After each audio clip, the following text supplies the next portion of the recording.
everybody, and welcome to another edition of the Mr. Warren Hayes Show. I, of course, am Mr. Warren Hayes, and we are going to be talking about professional wrestling here for a little while, right here on youtube.com/MrWarrenHayes, or on your favorite podcast application, wherever it is you listen. I appreciate you showing up. I appreciate you being here, and I will appreciate it even more if you leave a like on the YouTube channel or subscribe, because I know a lot of you return here.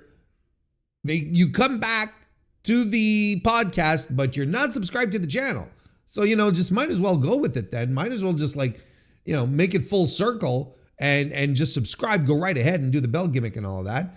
And if you're listening on your favorite podcast application, well, a 5-star review on Apple Podcast or a 5-star rating on Spotify would be absolutely tremendous, and I would appreciate it. Just like if you came and chatted with me on Blue Sky at MrWarrenHayes.show, or if you joined the Mr. Warren Hayes Discord, link is in the description. All kinds of really fun stuff that you could do that'll make my heart swell 2 sizes too large. I don't remember the line for some reason. Hey, nonetheless, besides, we're not really into the holiday season yet, or are we? Yes, I do believe we are, right? I think like in the minds of a lot of people we are now. Yeah, okay. I guess it's all relevant, and there's no reason for me to correct myself, and I should just move on with this intro. We're going to be talking about a bunch of stuff here. We've got a New Japan show review lined up for you. We're going to talk about WWE ticket prices and a lot more. So sit back, enjoy, or continue doing whatever it is you're doing, to which my voice will accompany you, and we will get right to it right now. It is now time to review New Japan Pro Wrestling's Hiroshi Tanahashi's final homecoming in Gifu. I think that's the title. If you go on to New Japan World, I believe it's just called Super Junior Tag League. But look, whatever title it ended up having, it is the show that occurred on November 2nd, 2025. As I mentioned, it occurred in Gifu at the Gifu Memorial Center Gymnasium. Not a venue that is frequently visited by professional wrestling shows. I believe the last time that a pro wrestling show rolled into town at the Gifu Memorial Center Gymnasium, it was last year, where Pro Wrestling Noah came in with one of their Sunny Voyage shows, which drew like 100 and some people, So this show here brought 3,742 people to the building, which is very much better than what Noah did. But is this like a packed house? Is this good? We don't have any comparisons. I don't have any comparisons at the very least. So we're gonna have to roll. We're gonna have to roll with this one and say, well, look, this is kind of what New Japan has a tendency of doing, I guess. Look, that's the problem. Is like I don't have any comparisons for this building, so I don't know. Was this a good attendance or a bad attendance? Look, it's better than 145 or whatever the fuck, right? Like that, that is, we know that much. It is better than 140 some people in the building. That's for sure. Now, the question that I have for you is, are you excited for Wrestle Kingdom 20? Are you feeling it? Are you into it? Because I want to know what your secret is. If you are, I'm just completely befuddled at the lack of hype that exists right now around Wrestle Kingdom, at least here in North America. No one is buzzing about it. No one is talking about it. We finally got our main event confirmed here, but off of this show. But look, if you were looking towards New Japan's Hiroshi Tanahashi final Gifu homecoming show, whatever they call it, if you were looking for this show to ignite that fire, to set you down the road to Wrestle Kingdom 20 and be stoked and excited, being barely able to contain yourself, starting up burner accounts on social media so you can post all of your thoughts regarding everything happening around Wrestle Kingdom and do it with complete impunity so that nothing can be traced back to you because your takes are really wild. If you wanted to get into that vibe, thanks to this show, you are surely disappointed. I think this was a show that specifically demonstrates how flat and uninteresting New Japan has been for months. I know a lot of people say this year. I would argue that there was a period in the first fiscal quarter of 2025 where New Japan was flying high, that expectations were high, the vibes were good, and somehow throughout the year, all of this just fell apart. It just came undone, just, like that sweater in that one Weezer song. In fact, look, were you excited about this show is one question.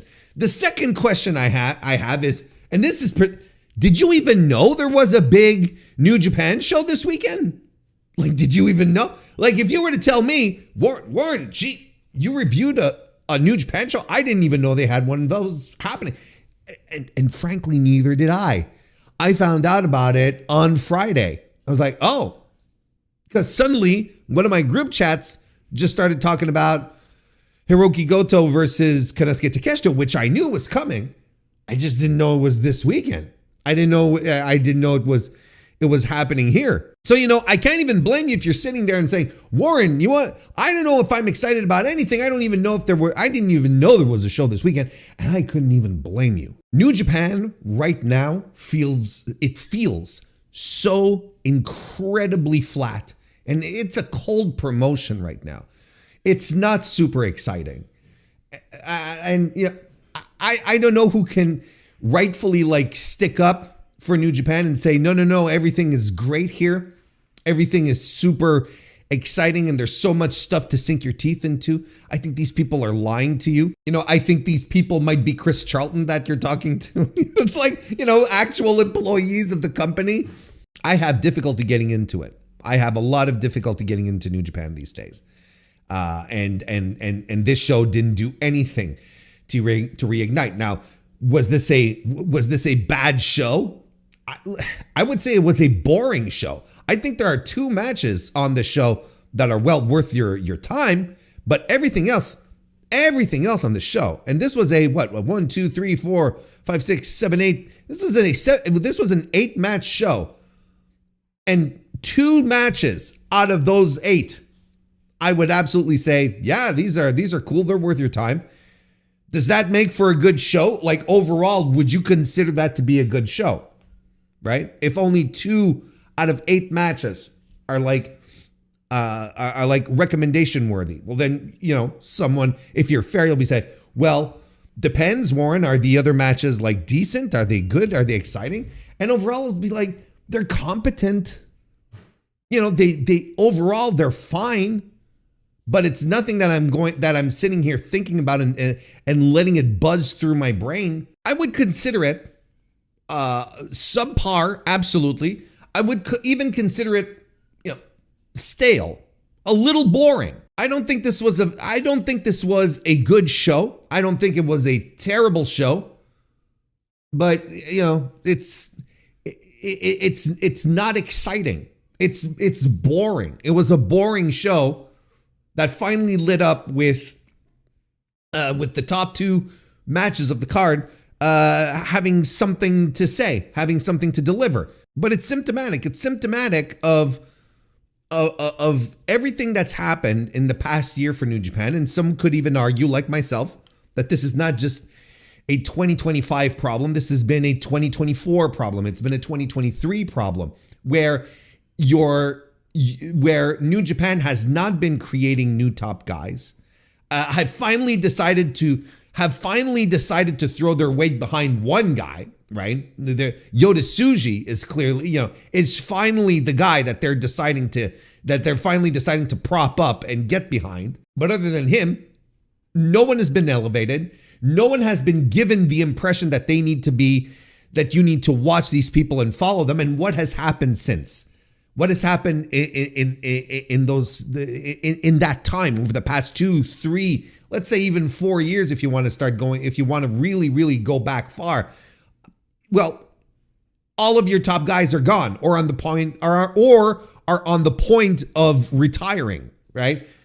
It's the issue that we've hammered home time and time again, and I've hammered home time and time again, and I'm not the only one, but here we go again. Okada's gone, Ospreay's gone, Naito's gone, Tanahashi's retiring by, in 2 months.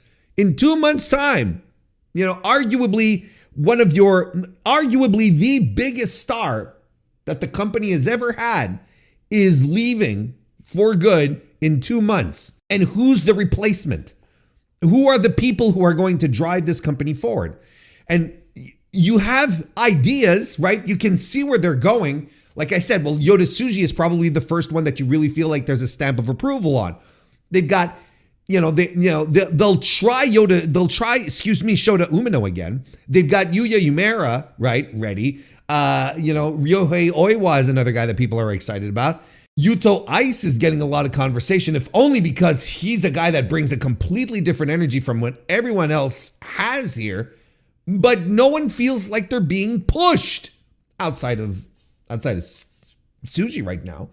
No one feels like they're being pushed. You don't know if these guys are going to be stars because they're not being treated like stars. So what's been happening throughout all of this, throughout all these departures, throughout all this, throughout this retirement run that Tanahashi is going through? No one is stepping up. No one is being pushed forward. So what's happening then? Loss of interest, not as many people attending shows, and the vibes are completely off. And I will 100% acquiesce and agree with someone who says it's not just the problem with New Japan is not just a question of which guys are going to be the next top guys that they haven't figured that out yet. That's not just the issue. There's also an issue of creative being stale and uninspired and boring and predictable to the point of frustration. And also like extremely weird decisions. Things that you're just, I don't know why they went down this route, like the Doki heel turn. You had Doki, a guy who had, a solid base of support that everyone liked, who is a great worker, was injured out of Wrestle Kingdom last year during his match, and people thought was terrible. And when I say that last year, I mean Wrestle Kingdom 19. He was taken out and he went and got rehabilitated. It would have been the easiest, best story to tell for him to come back, get a big baby face welcome, a huge hero's return.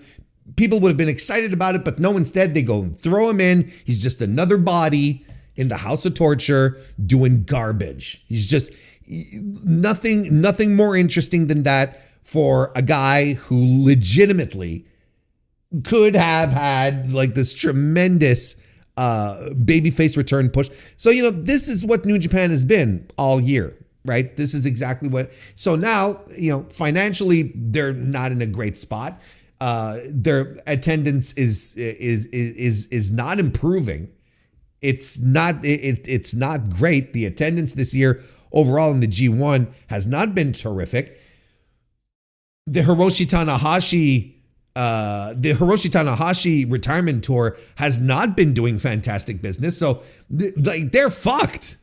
Well, not in a sense that they're absolutely, that this is absolutely the downward spiral that will kill the company. Although, let's see in another year, but they're fucked in the sense that they have no one set up to take the role of the next Hiroshi Tanahashi, Kazuchika Okada, Tetsuya Naito, Will Ospreay. They got no one. No one. Their top guy that they have right now is in a dual contract, and the New Japan fans, like the Japanese fans, are sort of kind of rejecting him. They want their own guys. They want their own people being pushed to the top. I don't know why this is so hard. sometimes I understand that. Look, it's not even a question of sometimes. It's like I understand that pro wrestling, is a lot about finding the right talent, and sometimes there's a lot of it has to do with just timing, right?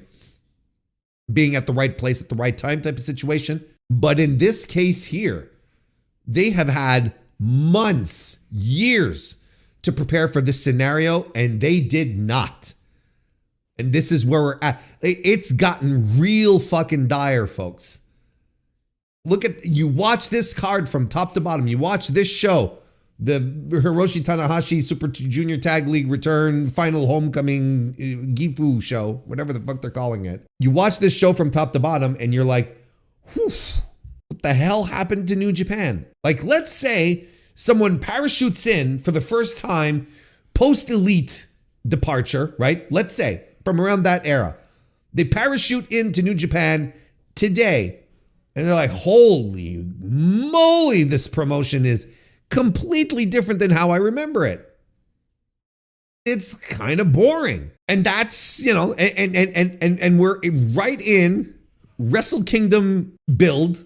It's 2 months away, folks. I'm recording this on November 2nd. We're not like, we still got 4 months. 2 months away. We've got the World Tag League Tour that's coming up, and then a few straggling shows left in December to make the build for the big one. This is what's left. Get into it. Now, I've been trying to put together how to approach this review, and honestly, like, I'm looking at my notes and I'm putting things together and I'm trying to make sense of. And I'm trying to make everything sort of come together so that it all makes sense. But I got to tell you, I really only have thoughts on 3 matches.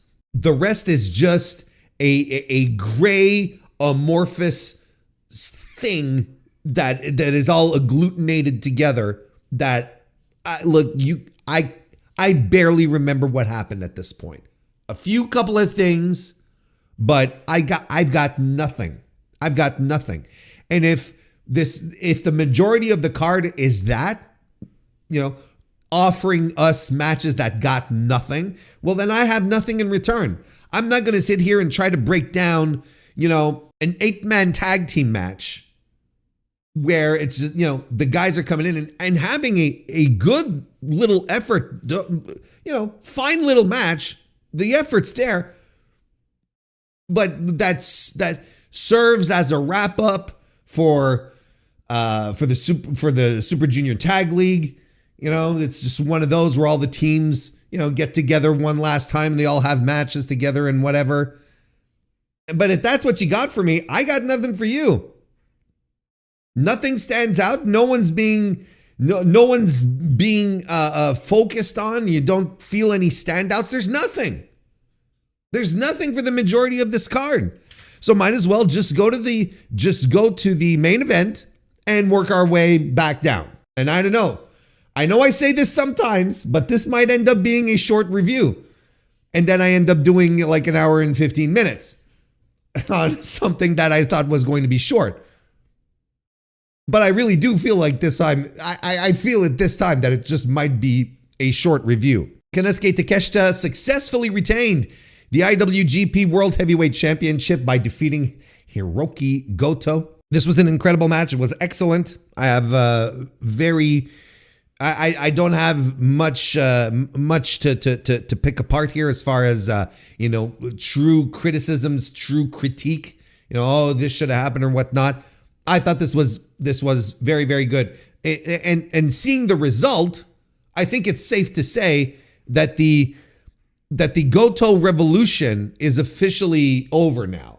If anyone was still holding out hope that Goto might main event the Dome, which I still think would have been a good idea, it's not happening. It's clearly not happening. In fact, I think this chapter, the Hiroki Goto World Champion chapter of this book, I think it's closed. I think we've moved on to something else in as far as his career goes. But this was really good. Takeshita works the arm of Goto throughout the match, sort of take away some of the striking power, but it's not quite effective because they have multiple strike exchanges in this match.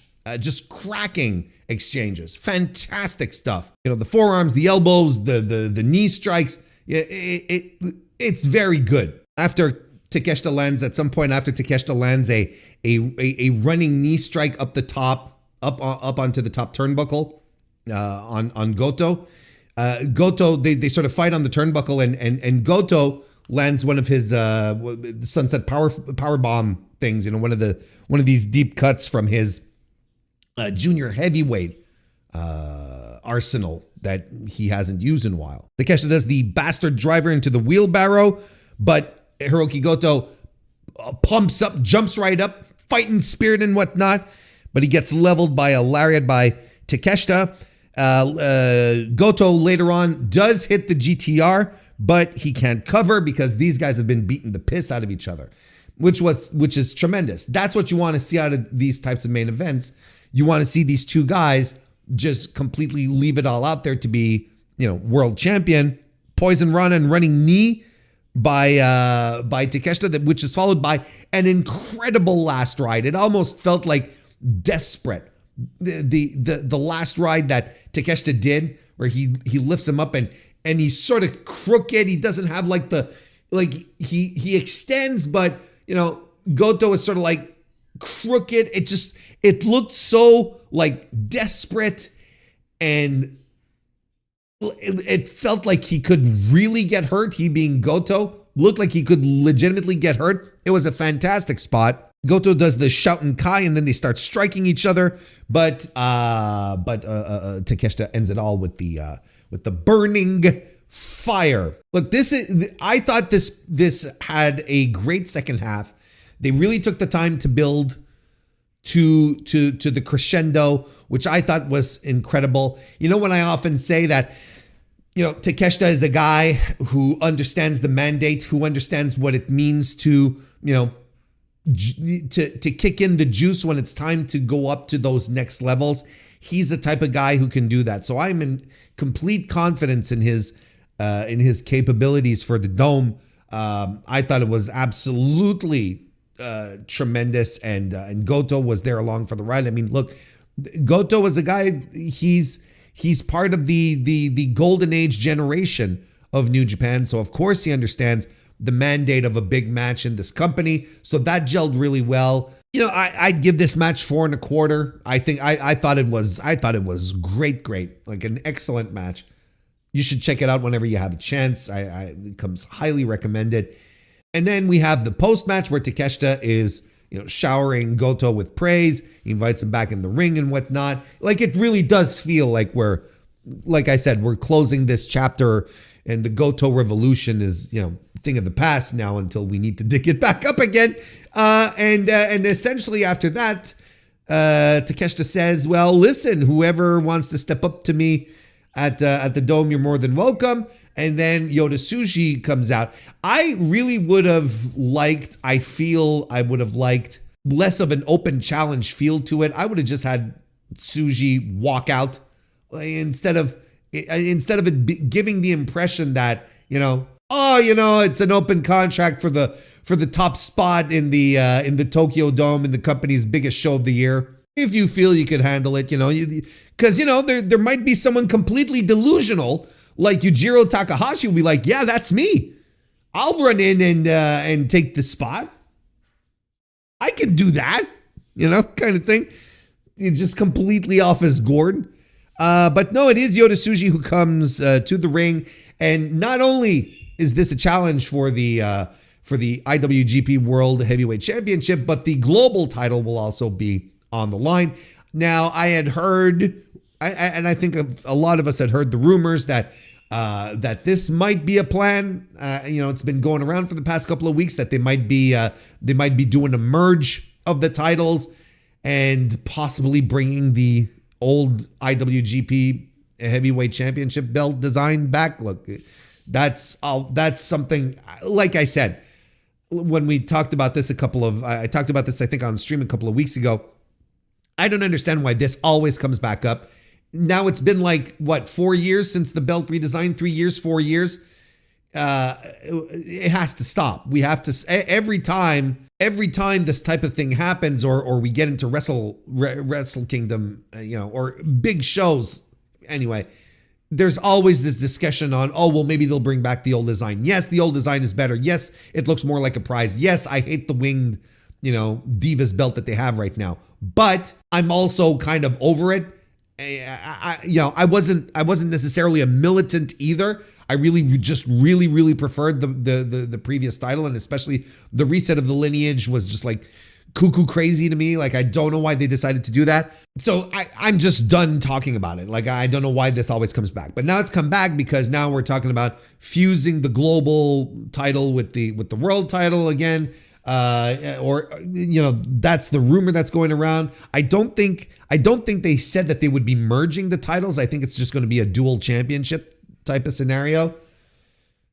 So look, I don't know what the path is here. I don't know exactly when it comes to those titles, but I think it adds a substantial amount of stakes to a match here that whose result is going to be doubly interesting. And look, I think the safe money here, like as we're talking here on November 2nd, I think the safe money is that Tsuji is going to win. I think Takeshita will have had his nice little run. I think nice little match in the Dome, but I think logically they should be shifting their attention over some real homegrown talent, not someone who has a split contract between Japan and the United States, who always has to be flying around and have to consider the schedule of their other promotion and that kind of thing. They want a guy that's exclusive.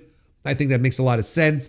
And they have been going with Tsuji, like they've been dropping hints over the past few months that Tsuji was going to be the guy, right? He had a good G1, a good record in his G1. He was in multiple main events on multiple nights.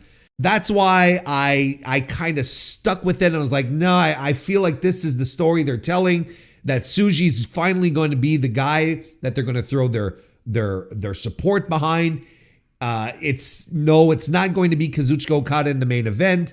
I've been trying to wean people off of that idea. I don't know why people thought Okada was going to be a thing, that it was going to be built on AEW and then main event in New Japan. That's just cuckoo crazy insane. Like that's not how wrestling works, essentially. Why would AEW be building a main event match for New Japan Pro Wrestling on its television with two of its own stars? Like it does, like, you know what I mean? Like when you start thinking about it, you don't even have to think about it that deep. You just have to peel off the first level and you're like, oh yeah, that makes a lot of sense.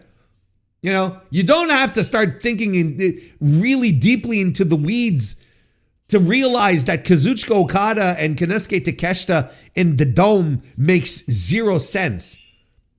And also, look, I don't know who needs to hear this, but Okada and New Japan, they had a very polite separation, very cordial, but I wouldn't call it friendly. And I wouldn't think Kazuchika Okada would want to wrestle in a New Japan ring this soon. I think we're going to necessitate a little time between Okada's departure and him ever returning to New Japan, if he ever wants to do that, which, you never say never in pro wrestling, right? But there's just, I wouldn't say bad blood. I would say hard feelings. How about that?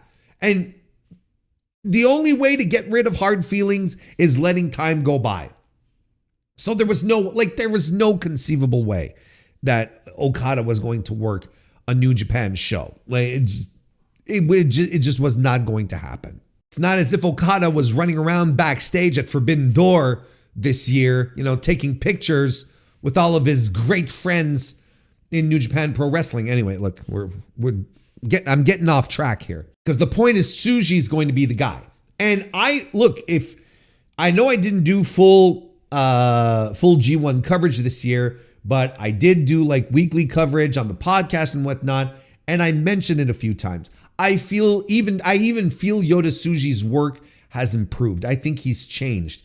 I think there's something in him right now that when he wrestles, it feels more like he's expanding, like he's trying harder as opposed to just relying on his charisma and vibes to get his matches over. I feel like now he's got a little more of that. He's got a little more of that main event presence. He's got a little more of that top guy work ethic. Again, like I feel like the G1 was very it dropped a few hints there. Not only because of the results or him main eventing a number of shows, but the work itself in that G1 was, I thought, remarkably good. So he was probably told, well, we're going to the main event with you. We're going to throw our weight behind you. And not being a dummy, well, he's like, okay, I got to hold on to this spot. Is this the most exciting main event for the Tokyo Dome of all time? No. I mean, objectively, no, it is not. It is not. But New Japan is going to have a couple of these for the next couple of years where they're just going to be trying to build guys to main event their big shows to be perceived as the next big generation of top superstars, right? And actually become those top superstars.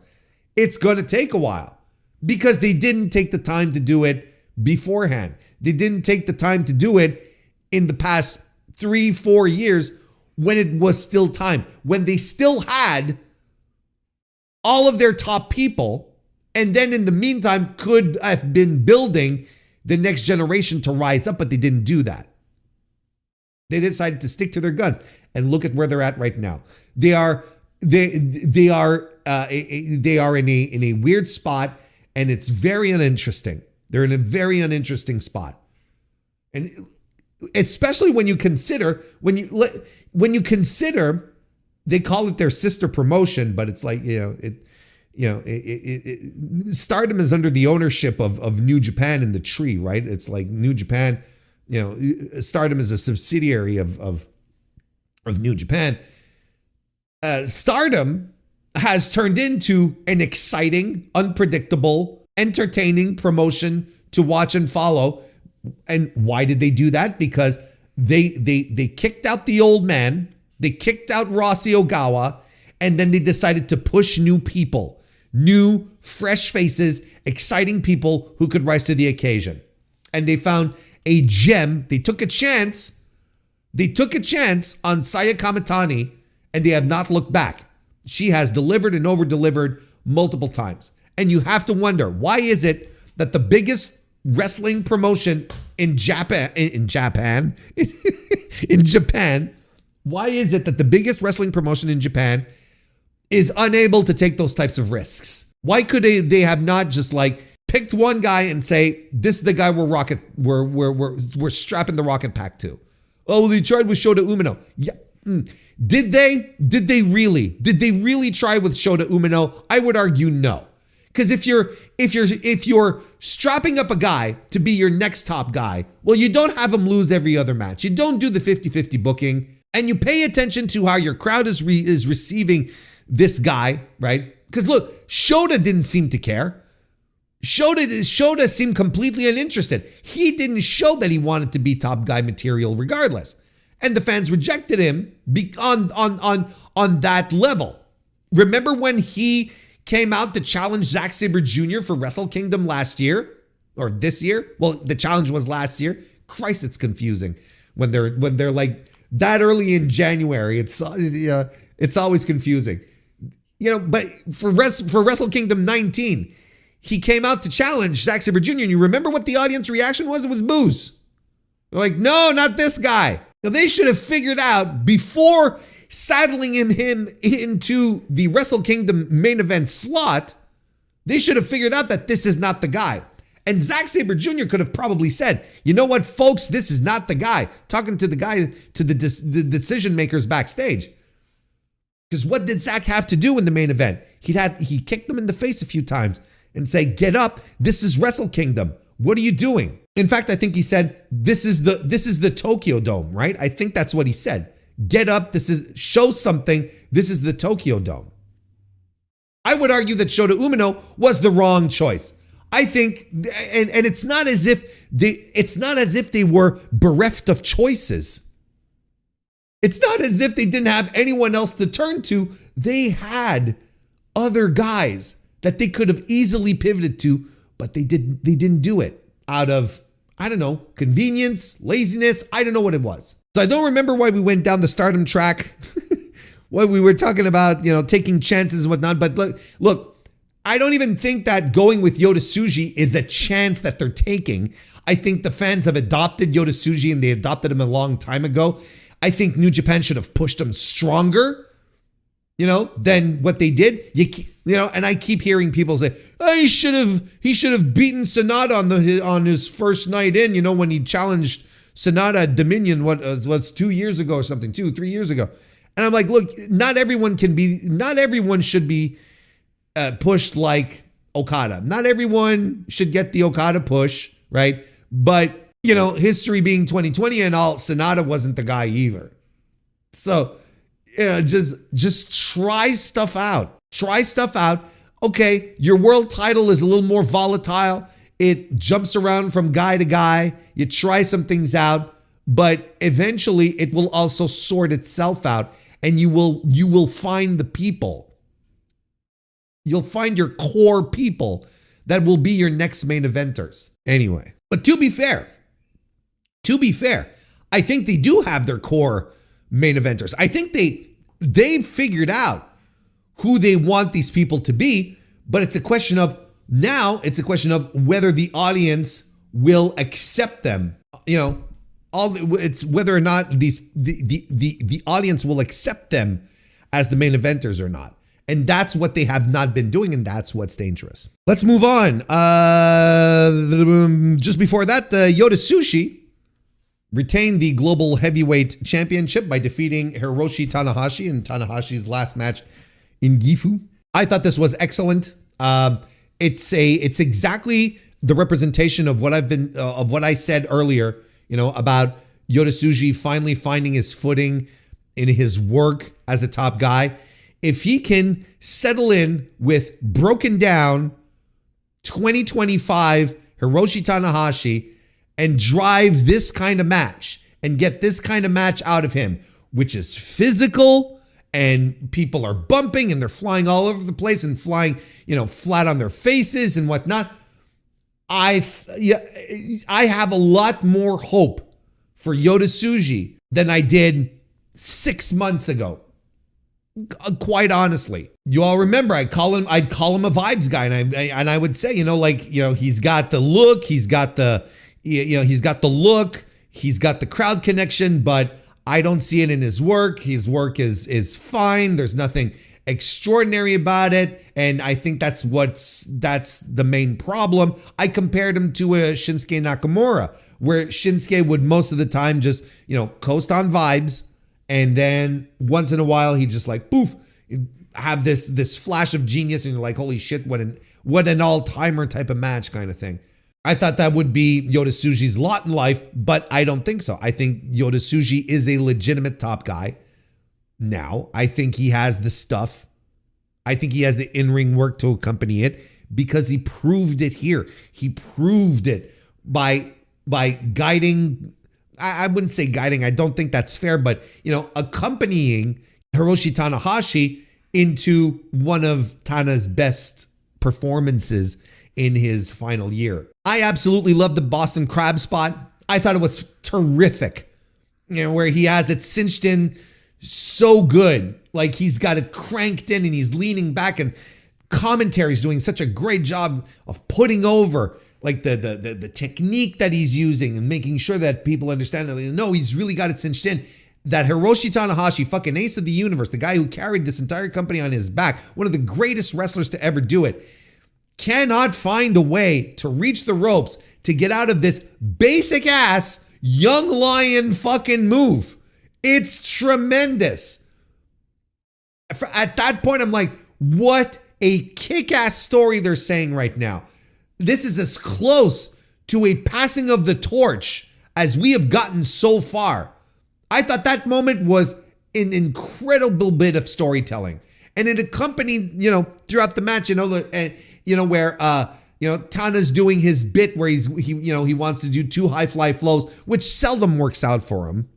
Let's be fair. I don't know why he keeps doing it, but he does it once to Tsuji's back, and then he goes back up with Tsuji on his on his back, so his stomach is his chest is pointing upward, which is what a proper high fly flow should be able to. That's how you end it, right? That's how the move is performed officially.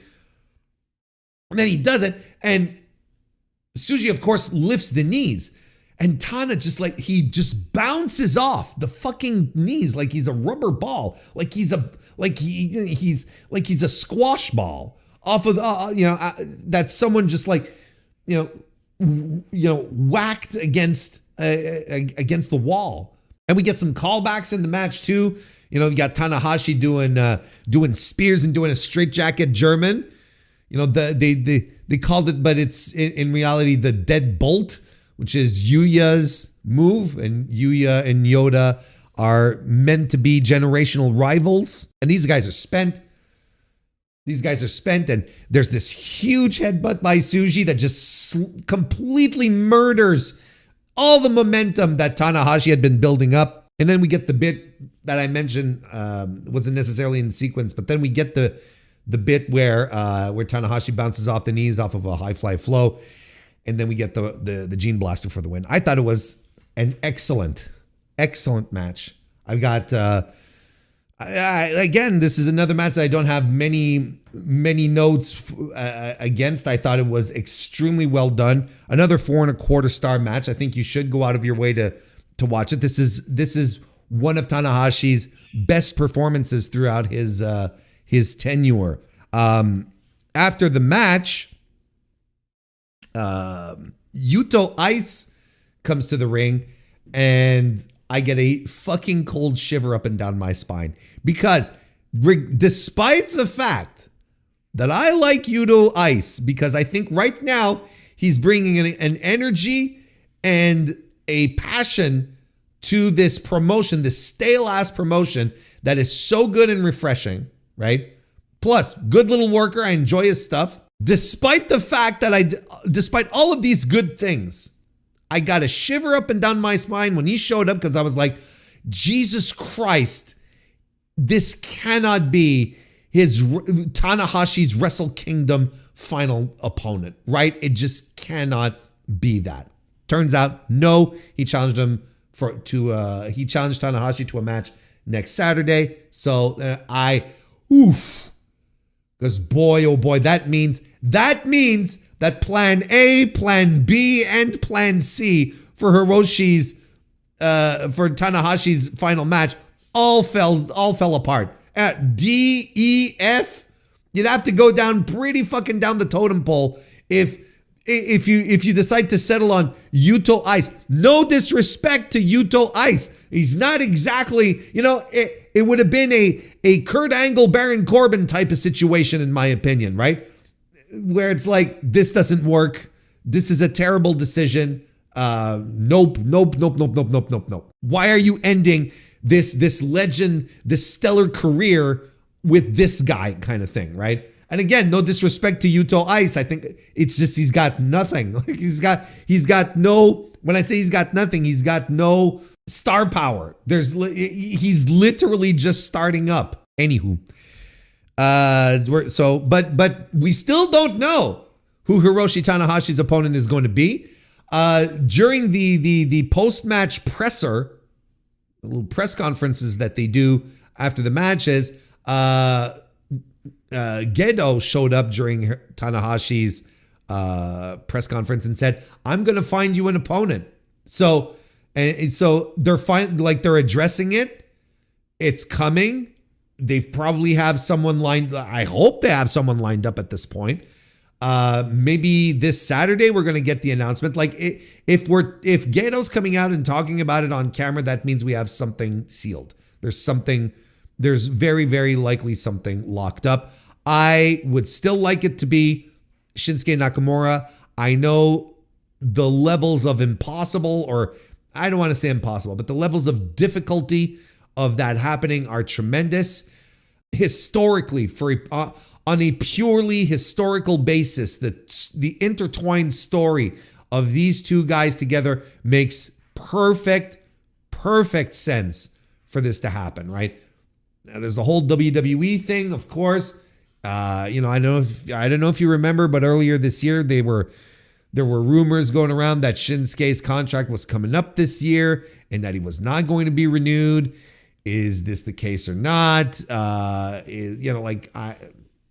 Or is AEW going to be okay with New Japan, who is one of their business partners? Are they going to be okay with a WWE superstar showing up on one of their shows? And if that happens, well, that will probably mean that there will be no other AEW people on the card because neither Tonys, Tony Khan or Tony. No, not the Tonys, the Khans. Tony Khan or Nick Khan. Neither of the Khans are going to be, will accept that people from the other promotion be on their show if they're going to be on the show. It'll be very interesting to see what happens. What happens in a week. Look, I'm not gonna lie. Like if my fantasy situation would be Shinsuke's contract is just about up. It's about to be up. Maybe by the end of the year, and he's free to do it then. He doesn't renew, or he's not renewed, whatever language you want, and then he can show up at the Dome and do whatever. Because I have a feeling the Wrestle Kingdom tickets are selling very, very well, but I have a feeling that they will sell a little extra well. They will push more tickets if Shinsuke Nakamura shows up. I think that's pretty inevitable. A safe bet. How about that? I think it's a safe bet to say that Shinsuke Nakamura will sell a few more tickets. Anyway, those were really the most positive things about the show. We were treated, when I say treated, we were treated, I guess, to the finals of the Super Junior Tag League 2025, where the House of Torture duo of Sho and Doki defeated the War Dogs duo of Taiji Ishimori and Robbie X. I think that there was a good match in here that was overwhelmed with, again, too much House of Torture nonsense. I absolutely hated the finish where Doki, spits. He does the mist. He does the not the whiskey mist, like the wrestler mist into I think it was Robbie X's face. Was it Robbie? Was it Taiji Ishimori? I don't quite remember. It doesn't matter. They get the win. They do that, a low blow, and they win. I'm like, this fucking sucks.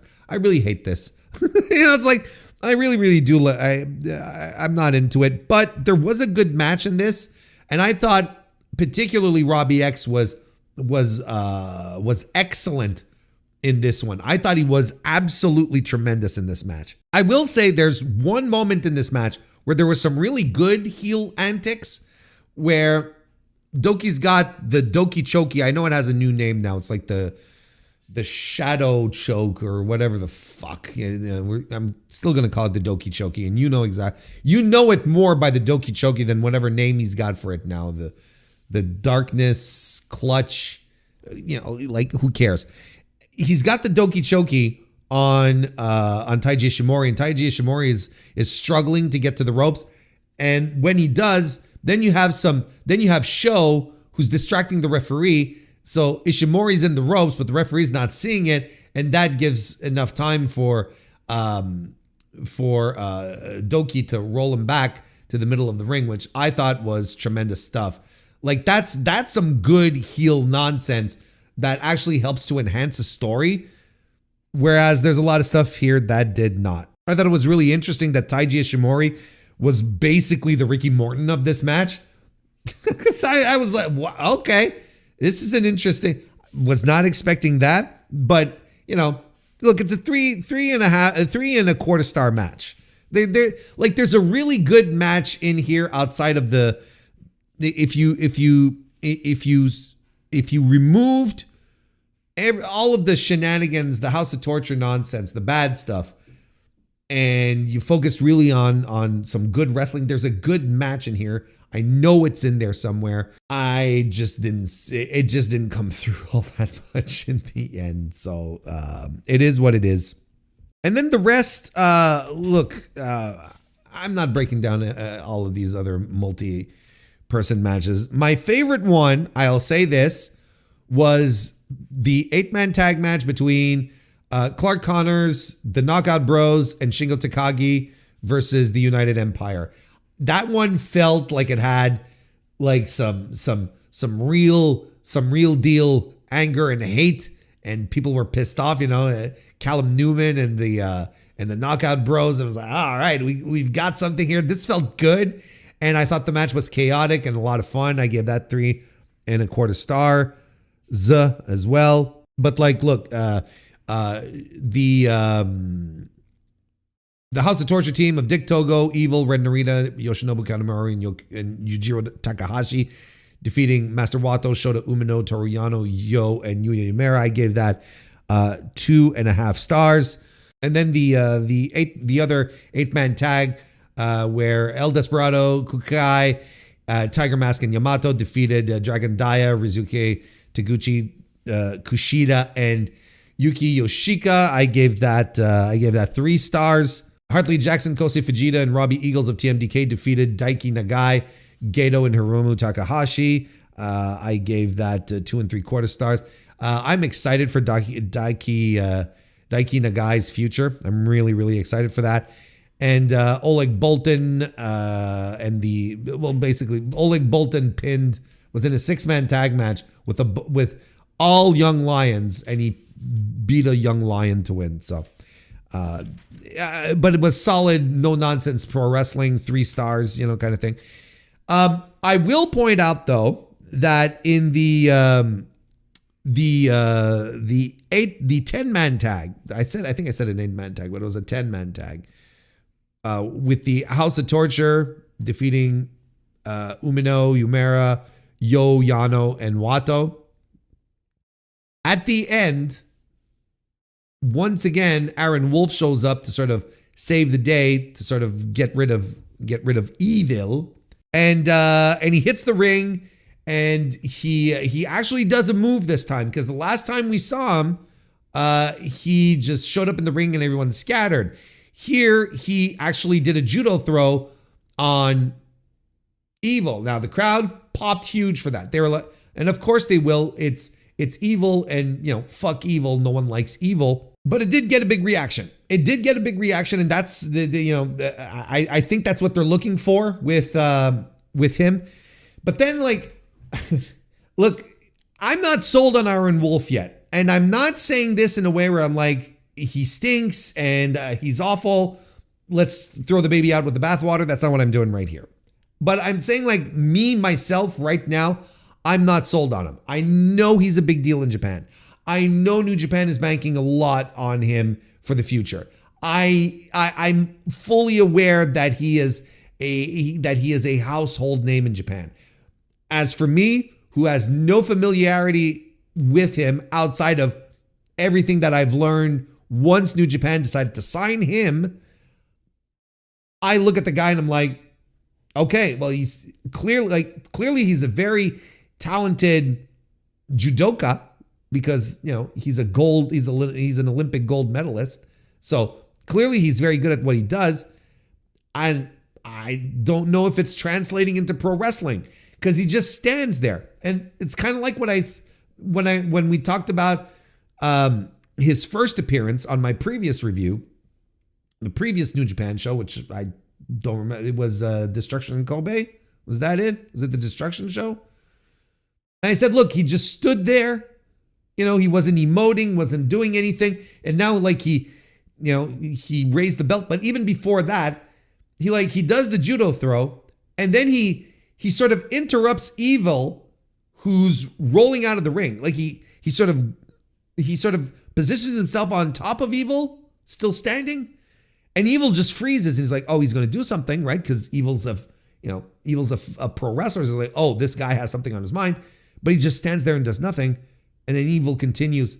There's a substantial pause. Like there's a moment, where time stops, where it's like, what's going to happen? And nothing happens. So Evil just like continues his merry way outside the ring. And you're like, okay, I'm chalking all of this up to inexperience. I'm not saying, I'm not judging this guy on the level of, on the level of a seasoned pro wrestler, where this would be like, okay, what the fuck is this guy doing? I'm completely chalking all of this up to inexperience. That thing that he did with Evil, the fact that he's not emoting, like he's not trying to create a contact with the audience. This is all just like stuff that potentially will grow into him, right? The more showmanship aspect of it. Because, you do have to have a little. Like even Bolt and Oleg has figured out how to connect with the New Japan audience, okay? So I'm not saying, this is a bust.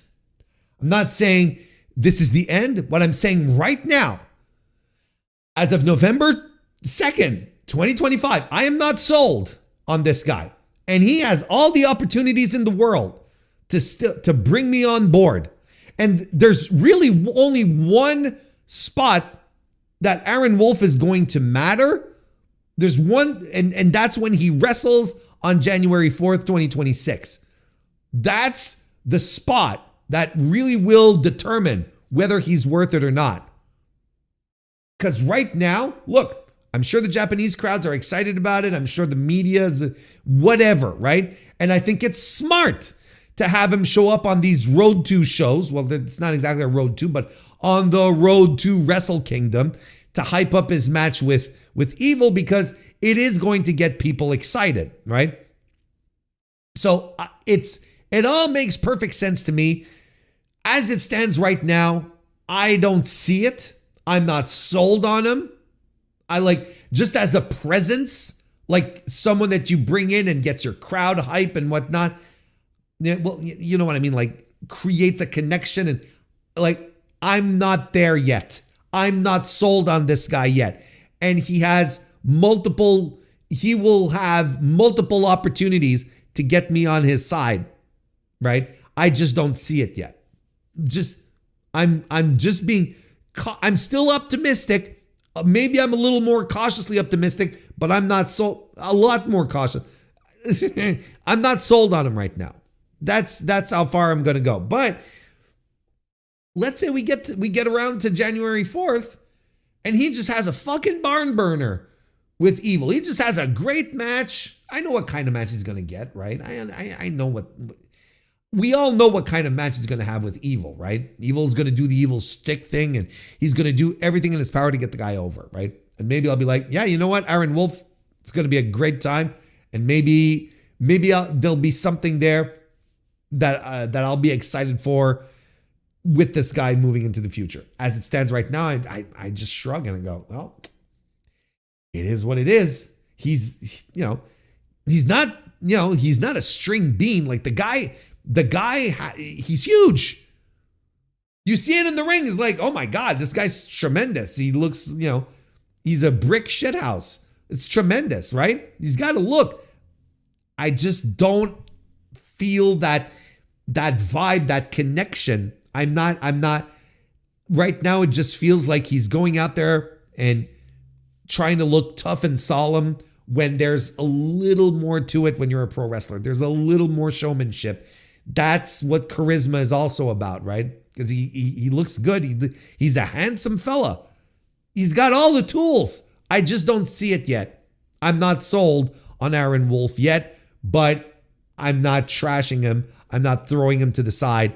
I'm keeping an open mind. But you want to ask me right now. So Warren, what do you think of it? Well, I don't see it. I'm not sold on him yet. And it'll probably go to Wrestle Kingdom before I get a fully fledged, fully formed opinion on him. But that's where we're at as it stands right now. And as it stands right now, we're going to end the review. Did I say it was going to be shorter?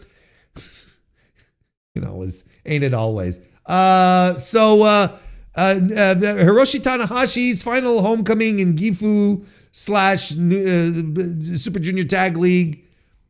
I don't know. No, don't watch it. I highly recommend the top 2 matches. Everything else was skippable. I watched this so that you didn't have to. Remember that. This is what I posted for those of you with the benefit of video right now. A caption from a screen cap, I should say, from cagematch.net about WWE Friday Night SmackDown that occurred just a couple of days ago, the Halloween edition from Salt Lake City in the Delta Center. The recorded attendance from Cage Match here says that there was 4,226 people in the building. Now that to me for WWE is a very big woof, because that's an extremely low number for the company. That's a very, very low number. To give you perspective, they were in this very same building a year ago, right? And they drew like over 11,000 people in the building. So it's a huge discrepancy. That is a tremendous drop. It's not a discrepancy, it's a drop. There are tons of, what's the word I'm looking for? Reasons.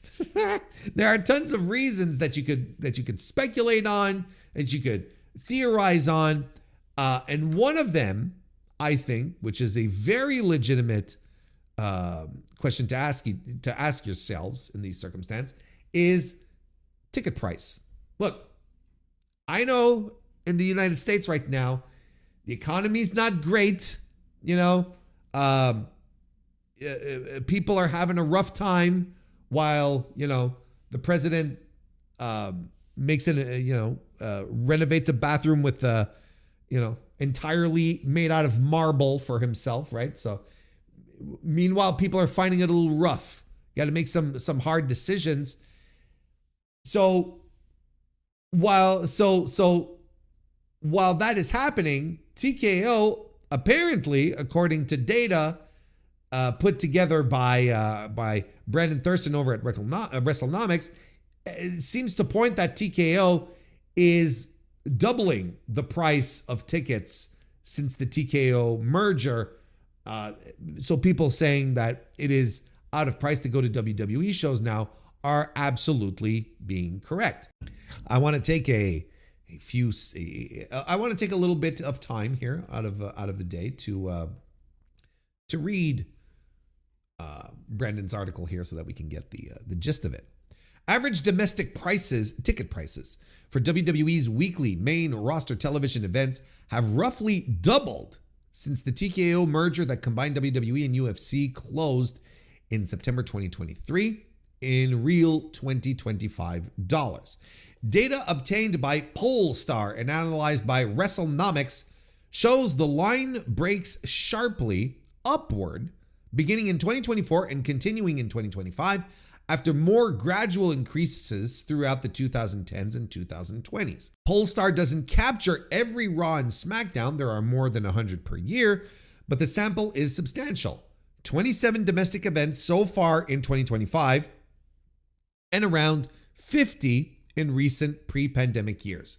So for those of you with the benefit of video right now, this is the graphic with the surge of ticket prices that has occurred since 2024. So it's again, incredible graph work once again by Brandon that we can sink our teeth into here. So you can see here, look, $19.99, $21 in real time.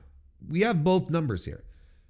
In 1999, product is still hot, maybe not as hot as it was in 96, 97, 98, but still running still running really good. $21 is what you would spend real time to go see WWE back then. That equates, adjusted for inflation, it equates to $41. Still a fucking cheap, this is a cheap ticket. And this is average, right? So we'll stick with the adjusted for inflation numbers moving forward unless we need it, right? $50 in 2000, 2001, $56. Then it spikes to $67 in 2002. Then comes back down to $50, all the way down to $47, and so on and so forth. As you can tell, like Vince was trying stuff out and was like, look, we're not drawing all these huge houses, so we got to stay around the $50 mark, right? That's pretty much where everything is sort of hanging around. The next lowest point after 2004, which was at $47, the next lowest point, it happens in 2009 at $48. Then it starts slowly going back up. $50, $51, 51 again, 52, 53. We're in 2015 and it's still $57 average to go see a WWE show. In 2021, it was $62. Then it drops back down to $58 in 2022. Then in 2023, just before the merger, WWE fans are spending $60 on average to go see a show, a WWE show.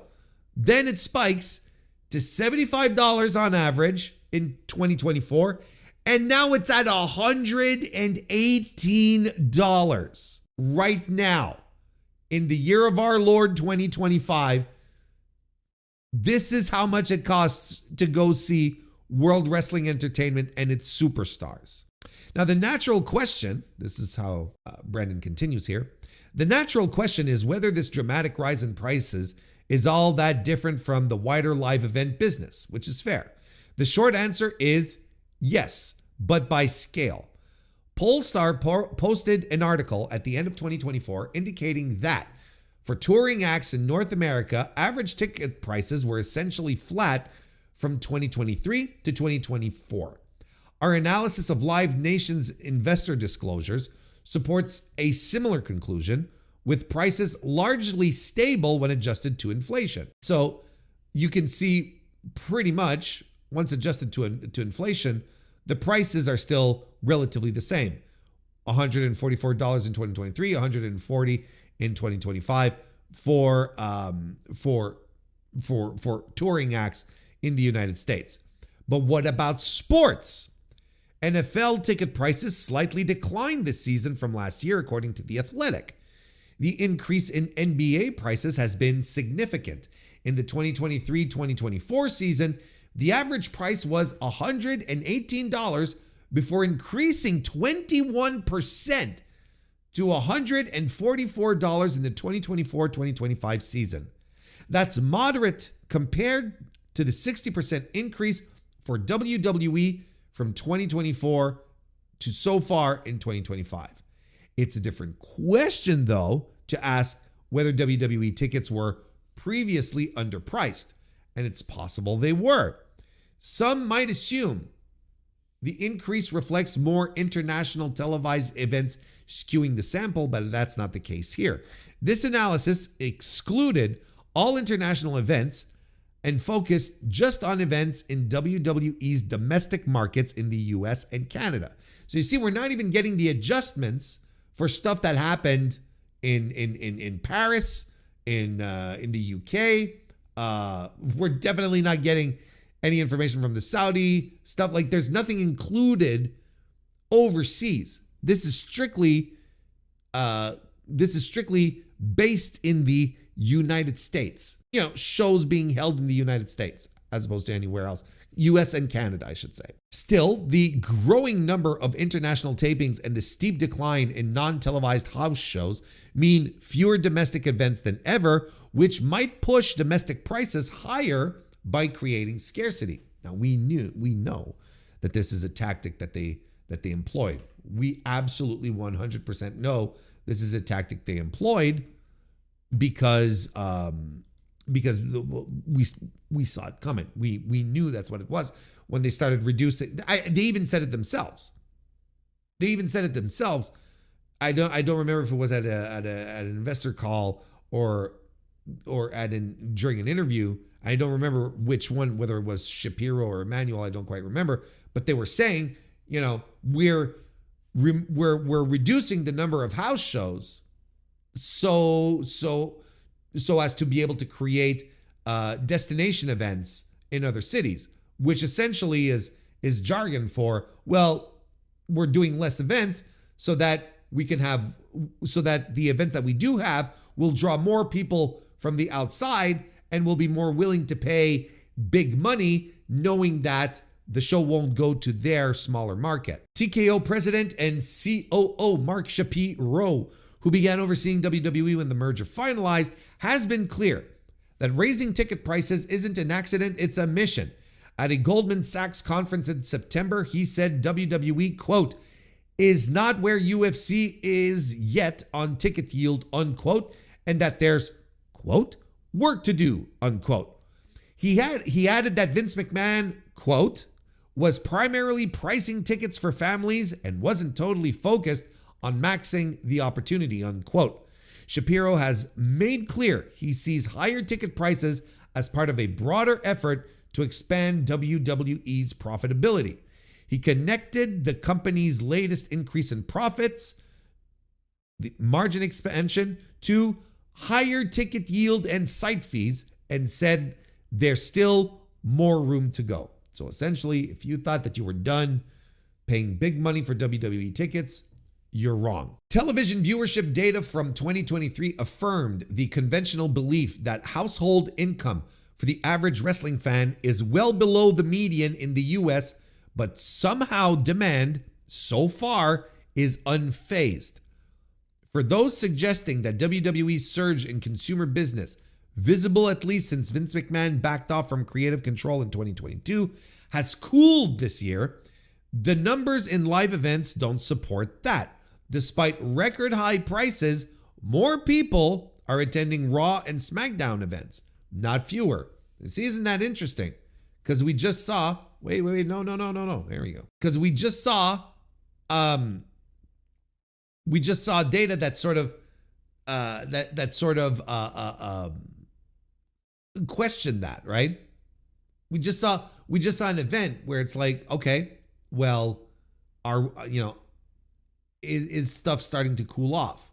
And we have noticed like there's been a slight downward trend, but I guess what Brandon is saying here through his data, I guess the way we can interpret it is that maybe some venues, some cities aren't drawing as strongly as they should or as they once did. And maybe other venues are just drawing a lot more. Maybe other venues are just compensating for the loss of live attendance, and everything is sort of not even balancing out. It's still making things grow. Then again, running 2 nights SummerSlam, 2 stadium shows back to back, that will also impact your final totals and whatnot. Anyway, WrestleTix estimates, show tickets distributed for these events are having their 3rd consecutive year of growth, averaging about 11,500 per show so far, up from about 11,000 even in 2024. Pollstar's less complete data on actual sales aligns closely with that.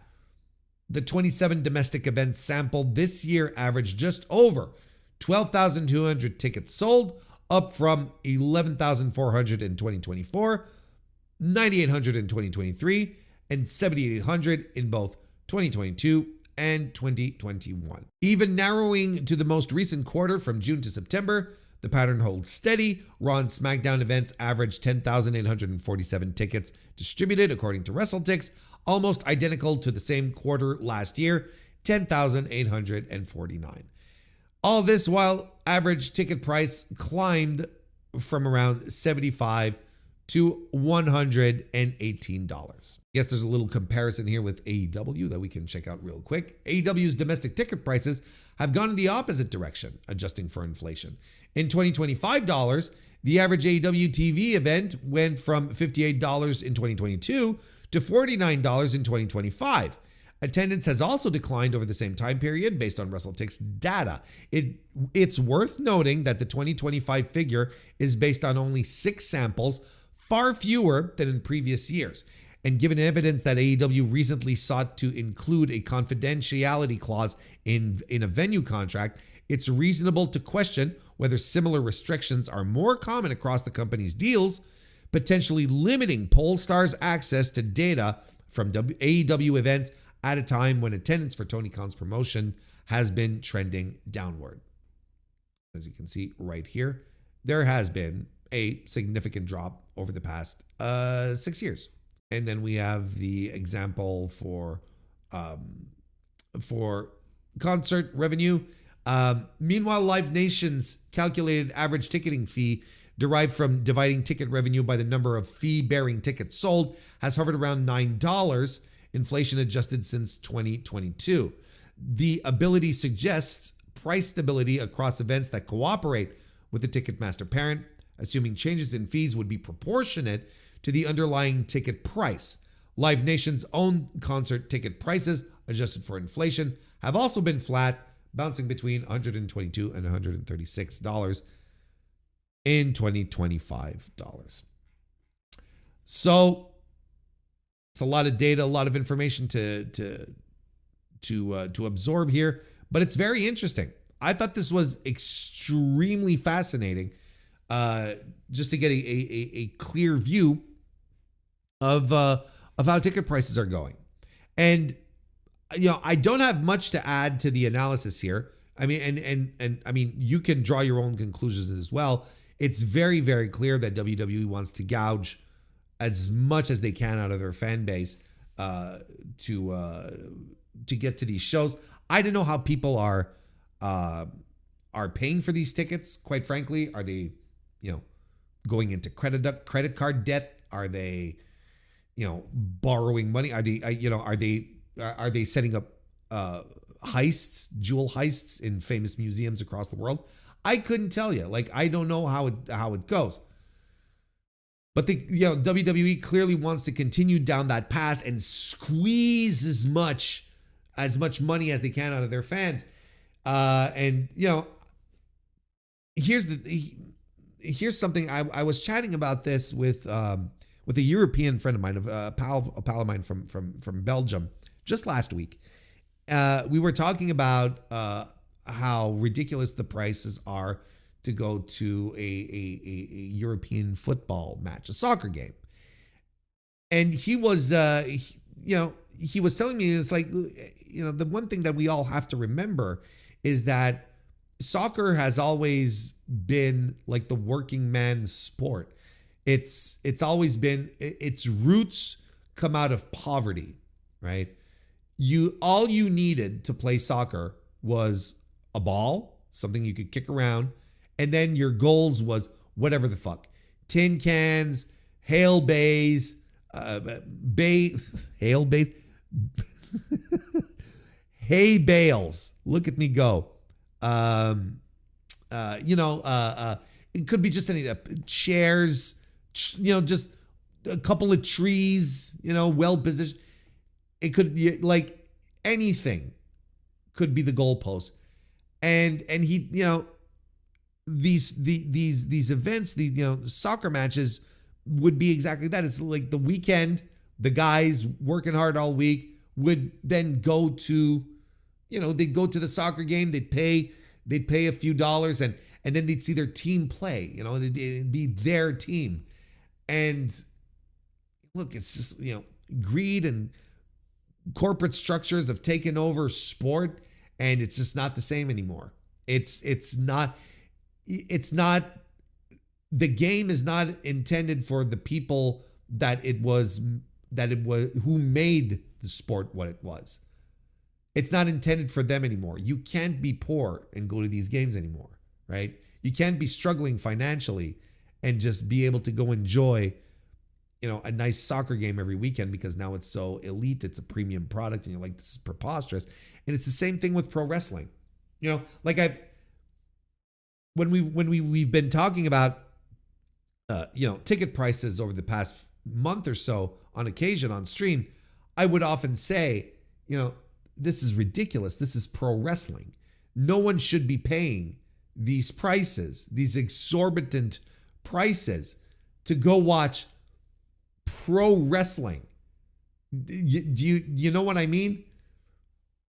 Like something that is intrinsically fixed, where it is absolutely designed to cater to the lowest common denominator. Back in the day, that was the thing.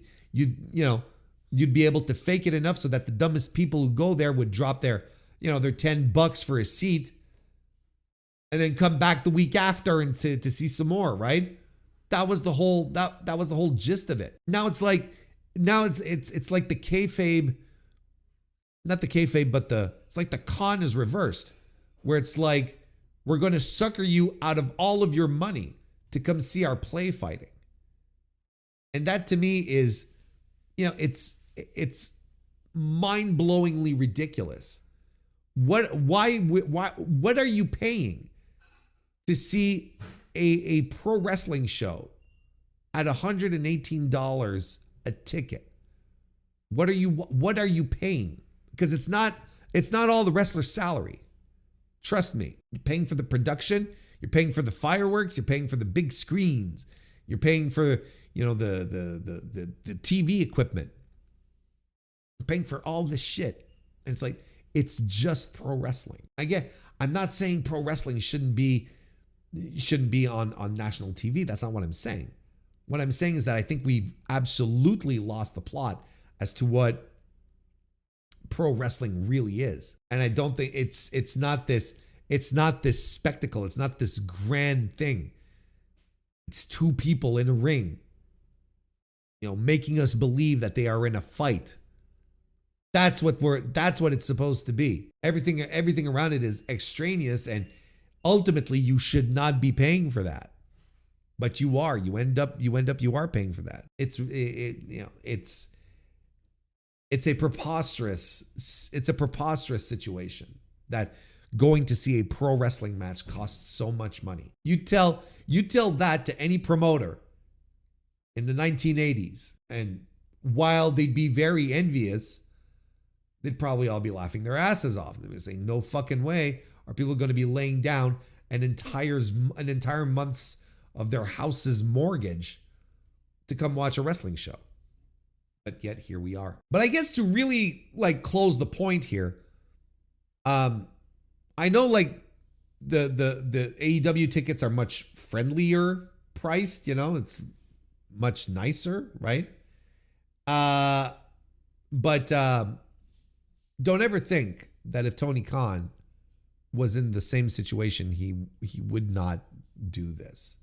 Maybe not as bold as what's going on here, within 2 years, because that's insane. But if you don't think Tony Khan wouldn't be excited at the idea of being able to sell the tickets to his wrestling show for premium prices, I got news for you. He's not in business to create a product out of just the generosity of his heart. He sees an opportunity.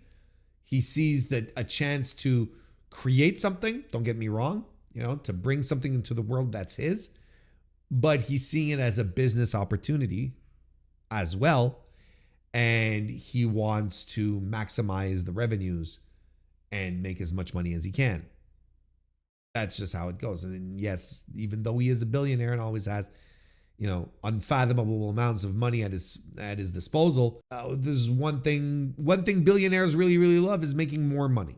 They just love making more money. Let's say AEW business picks up, and in a couple of years we're back around to where we were in 2019. Because look, Tony Khan would love to be back in these positions here. $66, median 58. He'd love that. What are we talking about?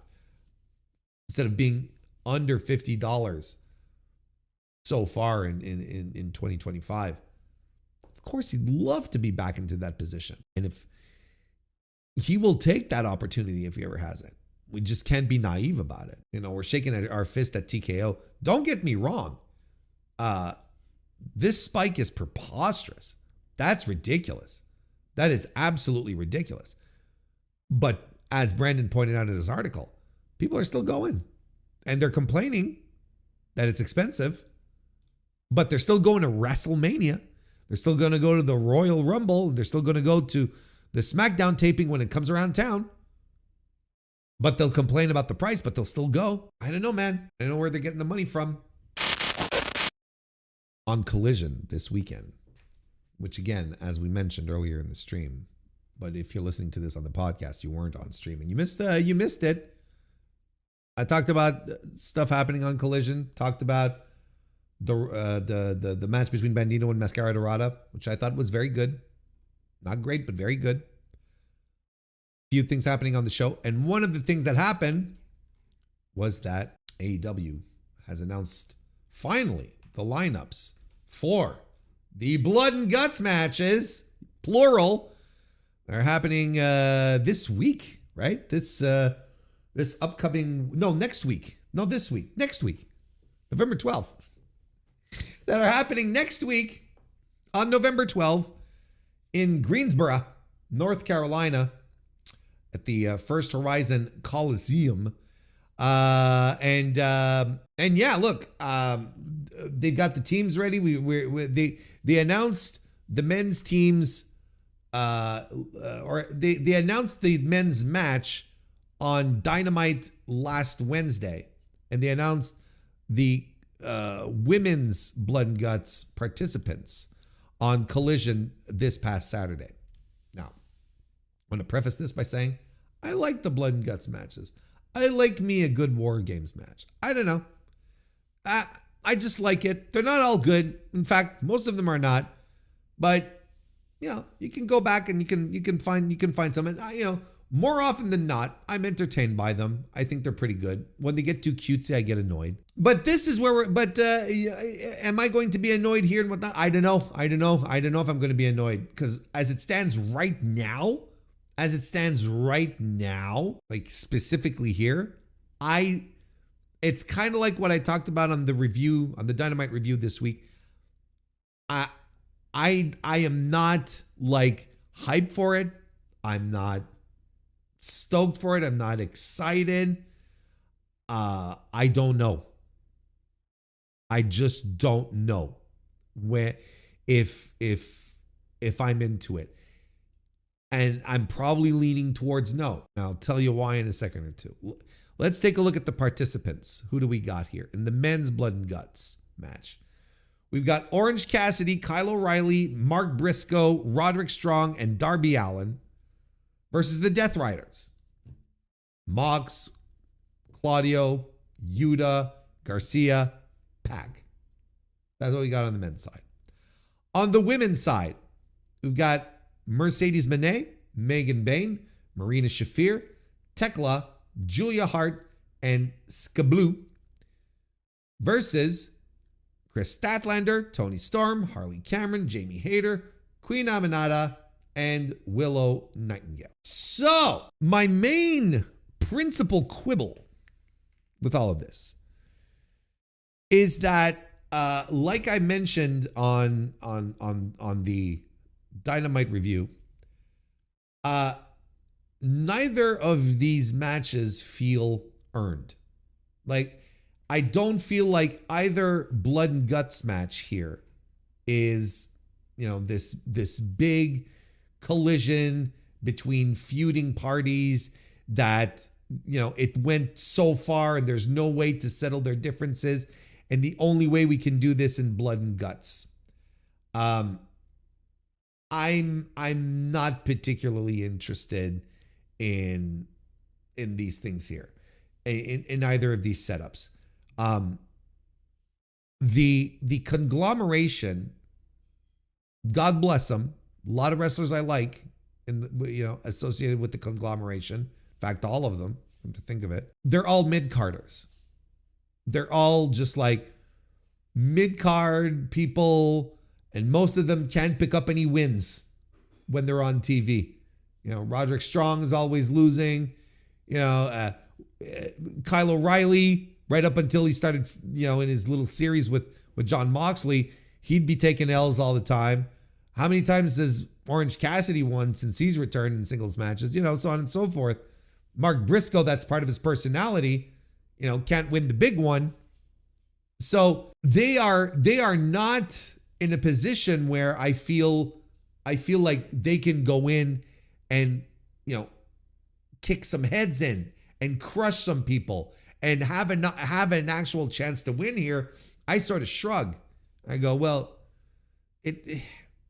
they're not the job squad, but they're not far removed.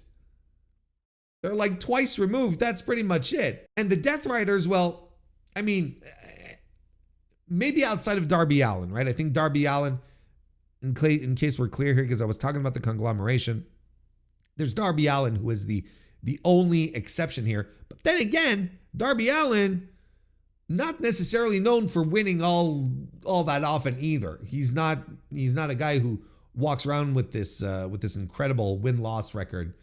And the Death Riders, well, it's the Death Riders. It's fine. These are people that I'm led to believe are head splitters, and it's fine. They belong in this type of scenario. But I look at this setup here, and I'm like, well, they're just gonna crush these jabronis, and why are we settling this in blood and guts? What are we settling in blood and guts? It doesn't feel like this conglomeration Death Riders thing has never felt like a real deal feud. It mostly felt like, a distraction for Jon Moxley on the way to bigger things. It's only recently with the Kyle O'Reilly stuff and the story that they're telling with Mox now that Mox, quit, and now he's afraid to give up. He's afraid to be in a position where he's going to quit again. So, he's doing his best not to let that happen. Outside of that little stuff, that little thing there, it's always been like, matches happening, and there's you don't really feel any hatred. There's nothing that justifies having the conglomeration and Darby Allin head into the ring with the Death Riders to settle any scores.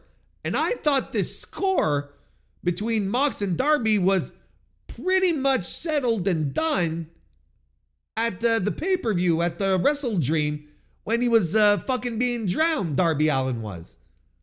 Like, to me, that comes across as our issues are done. This feud is over, right? But no, we're still circling around that, and we're bringing that into blood and guts. I don't know. I think it's even worse for the women. I think Tony Khan has done a good job overall building the women's division to be tag team friendly, to lead us into the tag team tournaments scenario. I think he's done a good job with that, over for months now. Starting off clearly with Penelope Ford and Megan Bayne, but then having like little groups and tag teams and associations being all mushed together and having people work with each other and whatnot. And I'm like, yeah, he did a good job for that, but he didn't do a good job creating a blood feud in his division between all of these women. I don't see it. I don't understand it. I don't feel the urgent need to settle this in blood and guts other than to quell the criticisms online that Tony Khan gets by a very loud subset of AEW fans, which are requesting a women's blood and guts. But it's like they're requesting it and they're going to get it, but there's nothing that makes this feel special. Let's take a look at the participants once again, right? There's some oddities in here, right? There's some oddities because you're going to get Chris Statlander in this match, who is going to be working with, Toni Storm, who, she basically has crushed Toni Storm's psyche since she had her lose the title, right? Since she lost the title, Toni Storm has been depressed, right? And Statlander also has issues with Will Nightingale. Those are still not cleared up, but yet these people are all going to be on the same side. They're all going to be on the same team. And doesn't that just like sound a little off? Doesn't that quite, it doesn't quite jive, right? Because they've done a better job maintaining the tension between Stat and Nightingale than they have putting all of this blood and guts, this women's blood and guts together. It really does feel slapdash. It really does feel like Tony Khan is like, well, this is what the people want and I'm going to give it to them. There's just no visceral attachment. There's nothing that makes you go, fuck yeah, this has to be settled in a blood and guts. Now it just feels like a match type that, oh, well, you know what it is? You know what it's starting to feel like? And I believe we talked about it last year. And I think it's becoming, I think this is the main trapping here. The blood and guts match is kind of becoming the annual thing where once we circle around this time of year, it's time to lay in with the blood and guts. We got to bring out the match type, kind of like what WWE used to do with the Hell in a Cell pay-per-view. Instead of having Hell in a Cell show up to mark the end of a feud, right? Instead of it being a big blow off for a feud, you would have a pay-per-view where it's just Hell in the Cell matches. And you're like, okay, not just one, you'd have a couple, you'd have two. In some occasions there's been three, but where it's like, and that ends up removing the luster out of a Hell in a Cell match, when everyone got tired of it. It's like, well, Hell in a Cell matches don't mean anything anymore. And I kind of feel like this is the type of situation where we're at again, where it's like, we have to put on this match, we have to do it, but we don't have any really good reasons for this to happen. There's nothing visceral, there's no hatred, there's nothing really gritty about it. There's nothing really like, oh, fuck yeah. It's almost as if if we skip this year, it'd be a problem. I'm like, no, it really wouldn't. Who cares if we skip this year? It will make people more excited for next year, and maybe next year we'll have some actual real blood feuds that will be settled in the middle of the ring, the rings in the cage, 1, 2, 3. Well, not 1, 2, 3, pass out, or you know what I mean. You know what I mean.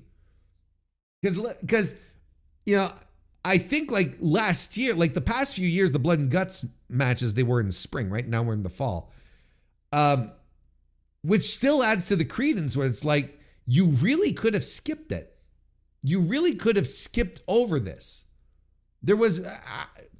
It's not all that exciting. You really could have just skipped the year and we would have been fine. Or not give us both matches. And this is my very, very hot take, which is probably not going to be super popular.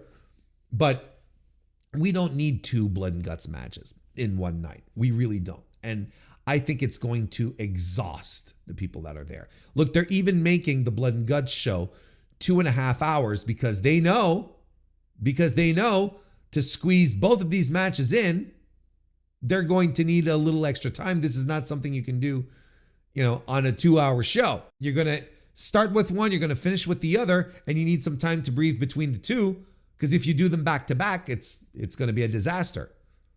But I'm not into it. I'm not into 2 blood and guts matches on the same show, because what happens then is that one of the 2 matches will ultimately suffer because it will not be able to do certain things in the cage because the other match will have precedence, probably the men's one.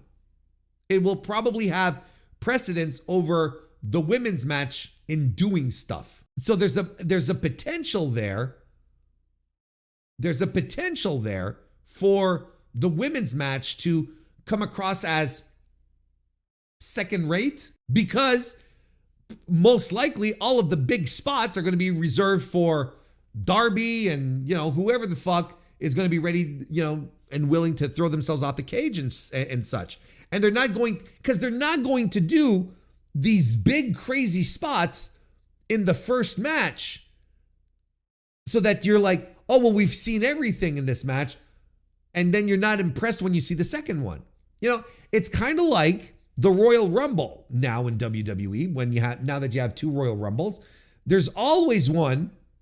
I mean, we can argue over the quality of both of them over the past couple of years, which is fine. But there's always one that suffers because the creative spots, the big reveals, they're mostly all kept for one of the 2, as opposed, and the other one sort of eats dirt, sort of has to kick rocks and be more of a typical match, a typical battle royal, right? That's the thing. And I don't know, I'm not that excited about it. I'm not that excited about it, and it's specific. I think even above and beyond the fact that neither of the blood and guts matches feel earned. Outside of that, I think having 2 on the same show is going to be an exercise. I think it's going to be. Look, let me choose my words. It has the potential to be a difficult watch. It has a potential to be tedious. I'm not excited for it. Now, maybe the creative geniuses at AEW will figure out a way to make both of these matches memorable, and that's ultimately all I want. That at the end, I'm like, you know what? This was really good. Better yet, treat me. This was great, Maybe ultimately that's what's going to happen. And I would be 100% okay with that. I legitimately would be 100% okay with that. But I'm not, you should have done one or the other. Either the women or the dudes, especially when you consider that neither match feels earned. There are no feuds happening amidst those 2 matches throughout all of those people who are involved. There are no feuds that feel deserving of a blood and guts match. Now this just feels like, well, we have to do it. And this is a trap in which AEW is falling into and could have avoided. They could have just hand waved it this year and say, you know what? No, we can't do it this year. All of our top guys are gone. We don't have enough heat. Let's just scrap the match. We'll do it. We'll do it next year. And would people have been truly upset? Would they have stopped watching AEW? No, because then they would have got really excited at the idea of a blood and guts next year because we skipped this year. Absence makes the heart grow fonder. Don't know if you know this, kids. And it's sometimes one of your best tricks as a performer, as a promoter. You just take something away for a while and then you give it back. Sometimes that is all you have to do. I don't know. Look, I really feel like a negative Nancy on this one, but I'm always upfront with you guys and gals and non-binary pals. I'm always straight with how I'm feeling, with how I feel this is being approached. And I can't say this is exciting. I can't say I'm into it. I can't say that this is a great idea. And look, tickets aren't flying out the windows for this either, because it's not hot. It's for the same reasons I just told you. The people of Greensboro, North Carolina are like, well, why should I go see this match? What's the hook? Why am I excited to go see this? Oh, it's blood and guts. Yeah, but why these people? Why is this match happening? It's not a hot match. It's not. So I'm not surprised that they're not filling out the arena. There's still 2 weeks left. Okay. Maybe on Dynamite this week, they're going to pull some incredible angle. Like I said, the creative geniuses just might start flowing. And they do this angle on the show, which will just blow you the fuck away. You're just going to be like, holy shit. Did not see that coming. Can't wait for this. Now, we'll revisit this. We'll revisit this conversation very soon on a Dynamite review here on the channel, on the podcast. There'll be a Dynamite review of this very show, and we'll see if my instincts were good or not. And I believe me when I tell you with sincerity, with hand on heart, I hope my instincts are off on this, and that it ends up being this phenomenal, bloody, extraordinary brawl that just kept me on the edge of my seats ×2, twice in one evening. I hope my instincts are wrong, but I don't know. I would say more times than not, my instincts are pretty good.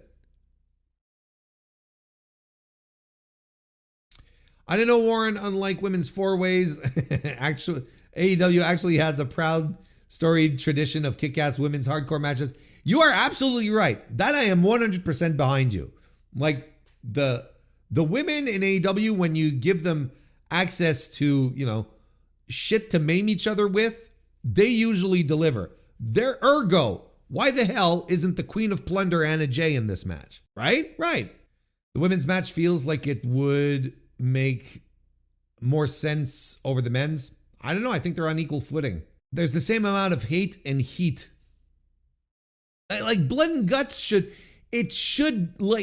punctuate the end of a feud. It should be like guttural and visceral. It should be like, we've been fighting and hating each other for months. We've headlined pay-per-views. This is how we have to end this. It's a full circle moment of violence. And here's the other thing. There's no guarantee that a blood and guts match, as much as I enjoy the War Games styles matches, there's no guarantee that it's going to be good. Because I would say a lot of the time, most of the time, that a significant chunk of War Game style matches are not very good, folks. We have some good ones in our heads, but we've got ourselves a load of stinkeroonies too. So there's no guarantee this is going to be, either of them will be a great match. They probably would have called TK a misogynist for not doing a women's blood and guts after 4 years of doing it. Yeah. And here's the thing, I find that Tony Khan books his women's division with a lot of care. And I know it's not something the detractors like to hear, where but I believe that Tony books it with more care than people let on, because he wants to make sure that everything is in its right place, so that it won't come across as second rate, that he's just throwing things together. He wants to make sure that the right people are in the right spots for what he wants to do when it comes to the women's division. And the best example of that is the tournament for the AEW women's world tag team titles. He has had, look, folks, I am not kidding when I tell you Tony Khan has had those titles in his possession for a long fucking time. They have been ready to go for a while. And he is the guy who has been putting it off. And he's even said it a few times on the media calls. He says, I want to make sure that everything is done right. I just want the right people to be in the right spots. And then injuries happen and he goes, fuck. And then he rethinks his thing. Or the worst thing that he does is he delays. He delays having a thing happen because it's not happening as perfectly as he had perceived, as he had imagined in his mind. But I find he books his women's division with more care than people want to give him credit for. Like, for sure, he got super fucking bummed when Penelope Ford got injured. That I'm convinced. He got extremely bummed with that. So he turns around, throws in Marina Shafir because he's like, well, this is what we got to do. It's like, we've already announced we can't backtrack anymore, right? But he wanted all of these women to be in all these spots. He wanted to give it time to breathe. He wanted the concept of tag teams, of women's tag teams, to exist before bringing in the titles. Like, there was a lot of care that was put into the booking of this tournament. I feel like it's not handled with as much care. Be curious. Look, I'll watch it. That's the thing, is that I'll end up, I'm going to watch it, and I'll probably find some good things to say about it. Don't get me wrong. But this lead up, this build to these matches, it feels very empty.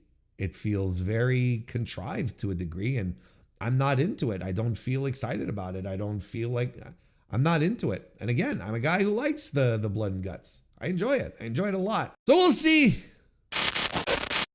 There was an eventful Stardom show this weekend where Saya Kamitani defeated Momo Watanabe to retain her World of Stardom Championship, and then got challenged after the match by two individuals.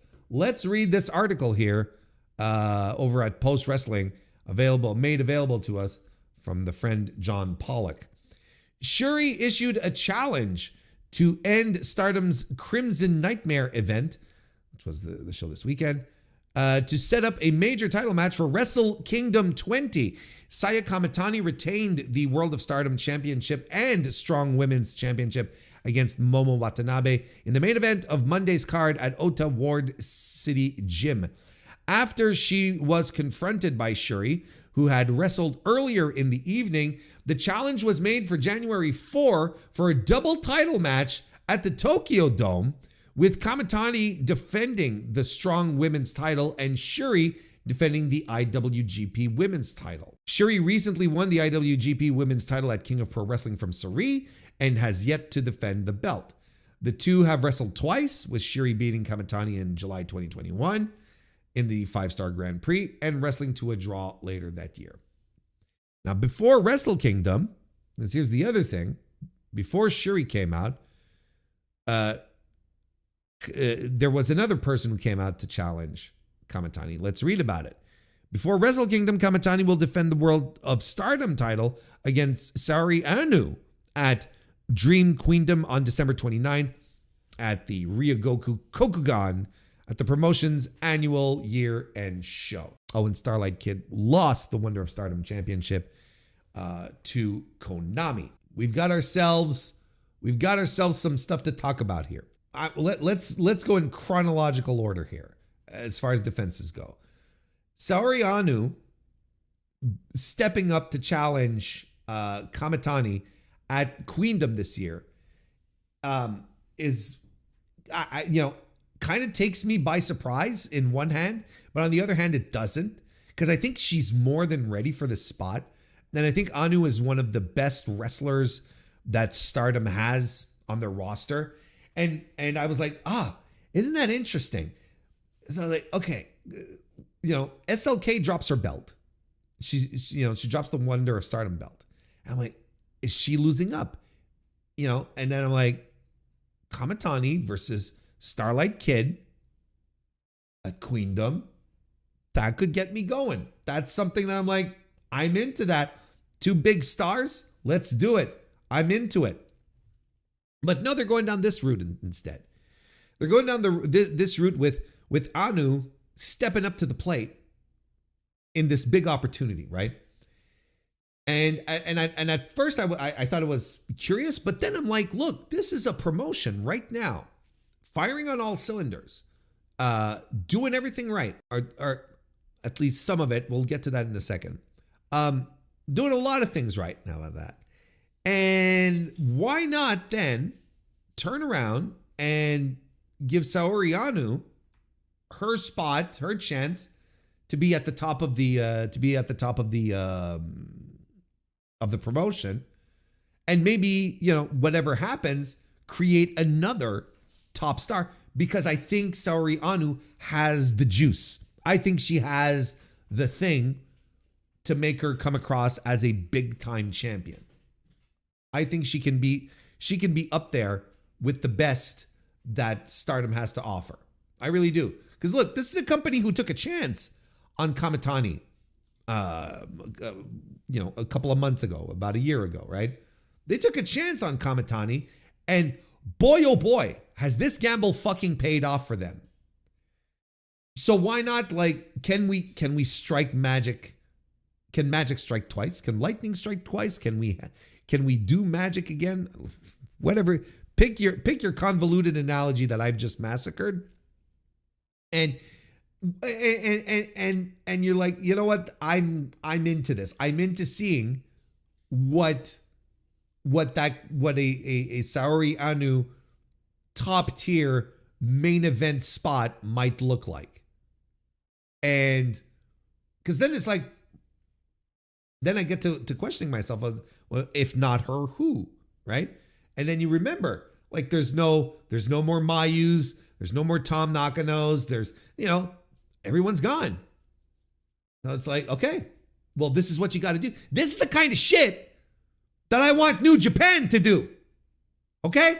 This is exactly the kind of bullshit, the good kind of bullshit that I want New Japan to be pulling off.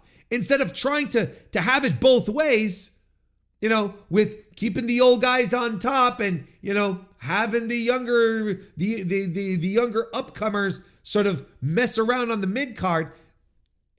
Just tell us, look, you see this woman here? This Anu, this is the one that you have to keep your eyes on. This is what you got to do. This is what I've wanted fucking New Japan to be doing for years. And Stardom is all in on it. So I'm not going to sit here and go, bad choice. No. Let's go. Let's see what can happen here. Now, we can have conversations as we get closer to Queendom, right? It's like a little less than 2 months away. But as we get closer, we can have these conversations as to whether or not Kamitani drops the title. Kamitani drops the title, right? Titles in this case. And maybe it's like, do we do it or not? Like if the show was tomorrow, I would absolutely not take the belt off of Saya Kamitani. She is clearly right now an irrefutable draw. She's not going anywhere as my top champion in my company. She's staying there and she's drawing money. I'm not touching her aura just yet. Fuck no. If I can have Starlight Kid, be a champion for over 300 days, well, I can extend the same type of courtesy here to Kamitani, who, by the way, is also a proven draw at this point. So no, I'm not taking the title off of her. I had some people in my circles discuss, the fact that she's also being set up for a title for title defense at Wrestle Kingdom sort of telegraphs the result of the Wrestle Kingdom match. I think it kind of does. That's fair. That is a fair. I think that's a very fair thing to say. I think it can absolutely. I think it can absolutely telegraph the response. But it's the World of Stardom title that's on the line at Queendom. So she will still have the strong title, whether she wins or loses. At bare minimum, she still has the strong title going into Wrestle Kingdom. Now, does the strong women's title mean anything? No, it doesn't. To me, New Japan Strong is a dead brand. I don't think it has any juice at all. Is this a way? Is this a way to have Saya lose the big red belt and then end up with another big world championship? Maybe. The IWGP World Heavyweight Championship is not in Stardom, is not perceived as a big time belt. You could even argue that the Wonder of Stardom title is perceived as a bigger title than the IWGP Women's World title. So I don't know. There's all these questions, of course, that you can ask yourselves, and we'll be pondering those questions as we get closer. But if the match was tomorrow, I am not touching a single hair of Saya Kamitani's aura for at least another few months. And as long as she is putting butts in seats, that woman stays my top draw, my top woman. She continues to be the face of the promotion. It's bar none. Undisputable. But you see, I have not watched the show yet. And I'll probably eventually come around with a review. I think I'll watch the show first and then, or maybe I'll just throw some reviews together of individual matches. But we'll see how it goes. I haven't watched the match yet. I haven't watched the show yet. I'm not surprised that Momo Watanabe lost. I don't think that made any sense for her to win the title off of Kamitani. That would have been gross negligence. But a lot of people, I even said it myself. It's like, a lot of people have a tendency to say that Stardom does no wrong, right? And these days, look, they're showing results. They're showing tremendous, incredible results. It's hard not to think that it's hard to not think that they're doing everything right. Their booking plans right now is exactly what you would want from your favorite promotion right now. Just focusing on new, exciting talent, putting them in new positions where you've got all these new matches that are opening up, just an exciting breath of fresh air. That's, they understand this formula here. Top level superstar on top of that, driving force, everything's just coming together, right? And I'm looking at all of this, and then we have the Momo match, right? And they did jack shit for this match. They really did. They didn't do much to make this match feel exciting or important. And Momo Watanabe was the 5-star Grand Prix winner this year. She won their G1 tournament, which is a big deal. But this match here did not feel like a big deal. Was it because it was obvious that Momo wasn't going to win? That no one was betting the farm on Momo Watanabe winning this title? Was that why? Because the end result, for the weeks and weeks of build that they had for this, it's been very, very tepid. It's been very, very ordinary. They could have done some real interesting things because they're both in the same faction. They're both in hate. They could have done some really interesting stuff, but instead there really wasn't anything that you could really sink your teeth into. And this just felt like a monster of the week type of situation, monster of the month, and Saya goes through her, and there we go. And Momo's all the way back down. And it sucks because I would have thought that Momo would have been one of the women who would have benefited most from Hatman's disappearance from Stardom. but it turns out not. You know, she's pretty much in the same patterns that she already was in. I don't know. You know, it's been very curious, and so like I'm very interested to see how they're going to build the dream and the queendom match, because that to me was not a good. It wasn't a good build for Momo's match. We didn't get to where we wanted to be with it. I don't think it was very good, and you know, sort of cracks that veneer that, oh, Stardom is so great and can do no wrong. I can't get behind that. I don't agree with that as much as I did. Again, is it entirely due to the fact that that Momo had no chance in hell? That when you looked at the landscape, you're like, there's no way that Saya's dropping the title to Momo at this stage. And that could be, you know, but there were no signs here that Momo was winning the title, and I think ultimately that hurt it. But they didn't make this feud or this rivalry, this defense interesting. And it's weird because Momo is a 5-star Grand Prix champion, but she just didn't feel that way. She didn't feel that way. You know, everyone's saying, oh, Okada, genius booker, or is he? I don't know. We'll keep, you know, I'm not ready to throw him out with the bathwater here, but you know, a little chink in the armor, a little crack in the veneer, maybe. We'll see. We'll see how it goes, but you know, we've still got months ahead of us. We've still got some time.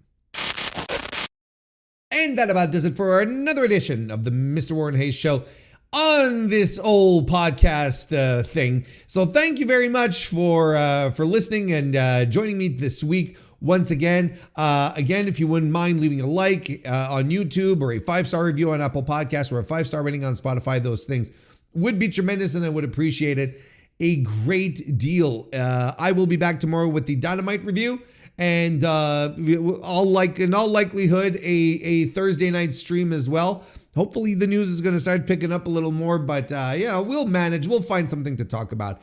Nonetheless, I'm gonna bid you adieu on this one. Thank you everyone for listening. Go watch some Randy Orton and get back to me, and I will see you next time.